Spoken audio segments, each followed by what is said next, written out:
His father was a firefighter, so that's who he studied. Those are his people.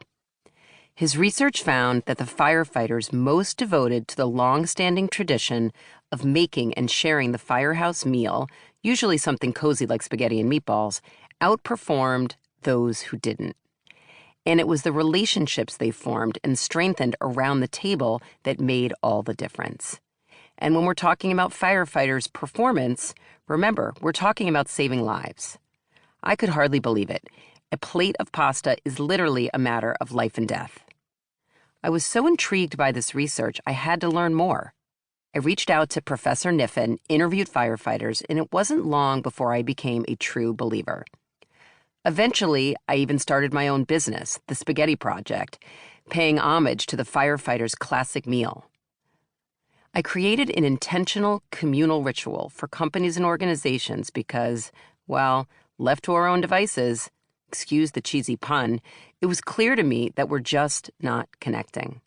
I took it upon myself to make connections happen by sitting down with people and letting the oxytocin, our feel-good hormone, flow. Every month for the past 4 years, I've been hosting a spaghetti project for a group of people with a common interest. Sometimes we'll meet at an office, sometimes in a coffee shop, and sometimes in a living room.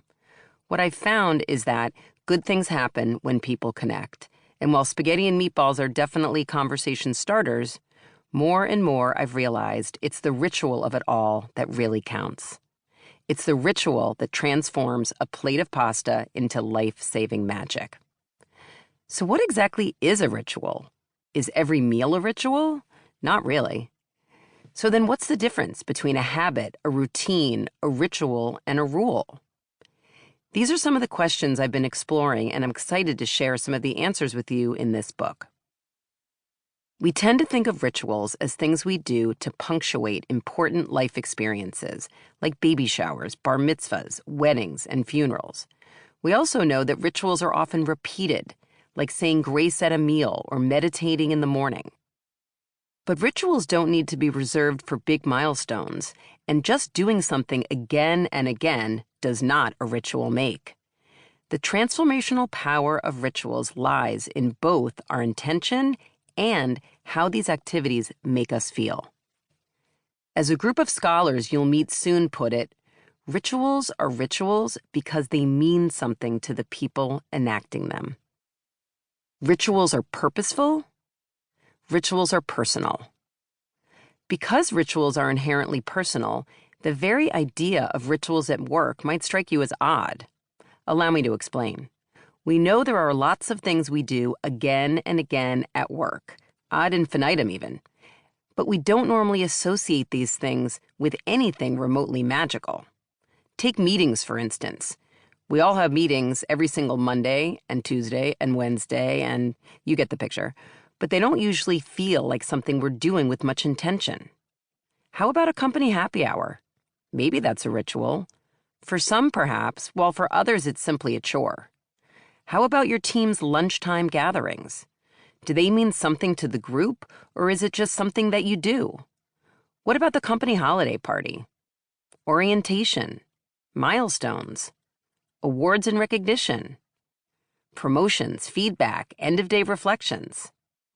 Remember smoke breaks? Of course you don't. Well, when people used to step outside for a cigarette, it was very ritualized.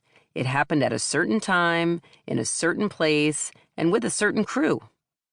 Smoking is bad for our health, obviously, but loneliness is just as bad as smoking 15 cigarettes a day. Stepping out for a smoke was a ritual that created a deeply personal feeling of belonging. What have we done to replace it? I'm concerned that we haven't done enough to help us feel like we're part of something bigger than ourselves, more meaningful than our Instagram feed or our list of to-dos. As you listen on, consider your own life at work and what calls out to you as something you do that gives you a sense of purpose, whether it's a collective experience or something you do personally. What makes you feel like you belong? And think about this nugget of wisdom from Aria Popova, founder of the popular website Brain Pickings. Though very different in practice, routine and ritual seem to be sides of the same coin. The structure